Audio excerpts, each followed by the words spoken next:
എൻ്റെ എല്ലാ പ്രിയപ്പെട്ട സുഹൃത്തുക്കളും പുതിയ വീഡിയോയിലേക്ക് സ്വാഗതം. ലോക്സഭാ ഇലക്ഷനുമായി ബന്ധപ്പെട്ട് ഞാൻ ചെയ്യുന്ന മൂന്നാമത്തെ വീഡിയോ ആണ്. ഞാൻ നേരത്തെ പറഞ്ഞതുപോലെ പല ചാനലുകളിലും വന്ന സർവേകളുടെ അടിസ്ഥാനത്തിലാണ് ഞാൻ ഈ പ്രഡിക്ഷനിലേക്ക് പോകുന്നത്. അപ്പോൾ നേരെ വീഡിയോയിലേക്ക് കിടക്കാം. അടുത്ത നമ്മൾ പരിശോധിക്കാൻ പോകുന്നത് വയനാട് മണ്ഡലമാണ്. വയനാട് മണ്ഡലം 2009 രൂപീകരിക്കുന്നത്. 2009 രൂപീകരിച്ചതിന് ശേഷം ഇന്ന് വരെ അവിടെ UDF മാത്രമാണ് വിജയിച്ചത്.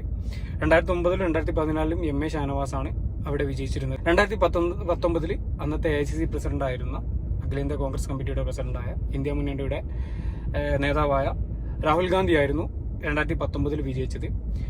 രാഹുൽ ഗാന്ധി അവിടെ വിജയിച്ചത് കേരള ലോക്സഭ തെരഞ്ഞെടുപ്പ് ചരിത്രത്തിലെ ഏറ്റവും വലിയ ഭൂരിപക്ഷത്തിനായിരുന്നു. 4,31,770 എന്ന ഒരു ചരിത്ര ഭൂരിപക്ഷത്തിലായിരുന്നു അന്ന് രാഹുൽ ഗാന്ധി വിജയിച്ചത്.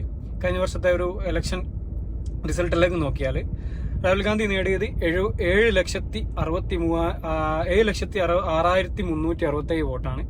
അതായത് മൊത്തം വോട്ടിന്റെ 65% വോട്ട്.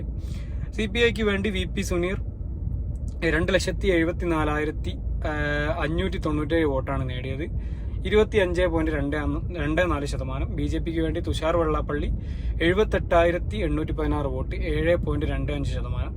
SDPIക്ക് വേണ്ടി ബാബു മണി 5,426 വോട്ട്, അതായത് മൊത്തം വോട്ടിന്റെ 0.50%.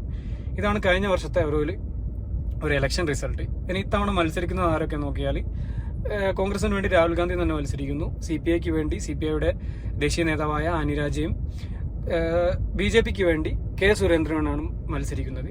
ഇവിടെ പ്രത്യേകിച്ച് പ്രഡിക്ഷൻ്റെ ഒന്നും ആവശ്യമില്ല. എല്ലാവർക്കും അറിയാം മികച്ച ഭൂരിപക്ഷത്തിൽ രാഹുൽ ഗാന്ധി തന്നെ ജയിക്കും എന്നുള്ളത്. പക്ഷേ കഴിഞ്ഞ വർഷത്തെ പോലെ ഒരു മാസീവായിട്ടുള്ള ഭൂരിപക്ഷം ഉണ്ടാവാൻ സാധ്യതയില്ല. എന്നാലും കൂടെ ഒരു 2 ലക്ഷത്തിന്റെ മുകളിൽ 3 ലക്ഷത്തിന്റെ ഇടയിലുള്ള ഭൂരിപക്ഷത്തിന് തീർച്ചയായിട്ടും രാഹുൽ ഗാന്ധി തന്നെ ജയിക്കും. ഇതിനെപ്പറ്റി പ്രത്യേകിച്ച് പറയേണ്ട ആവശ്യമൊന്നുമില്ല. നിയമസഭാ മണ്ഡലങ്ങൾ പരിശോധിച്ചാൽ മാനന്തവാടി, സുൽത്താൻ ബത്തേരി, കൽപ്പറ്റ, തിരുവമ്പാടി, ഏറനാട്, നിലമ്പൂർ, വണ്ടൂർ. ഇതിൽ തിരുവമ്പാടിയും അതേപോലെ മാനന്തവാടിയും ചെറിയ ഭൂരിപക്ഷത്തിൽ CPM ജയിച്ച മണ്ഡലങ്ങളാണ്.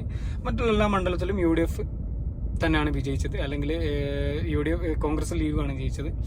ഇവിടെ പ്രത്യേകിച്ച് ഒരു പ്രഡിക്ഷന്റെ പോലെ ആവശ്യം ഉണ്ടാവില്ല എന്ന് തോന്നുന്നു. എല്ലാവരും പ്രതീക്ഷിക്കുന്നത് പോലെ തന്നെ രാഹുൽ ഗാന്ധി മികച്ച ഒരു ഭൂരിപക്ഷത്തിൽ വിജയിച്ച് കയറുമെന്നാണ് ഞാൻ പ്രതീക്ഷിക്കുന്നത്.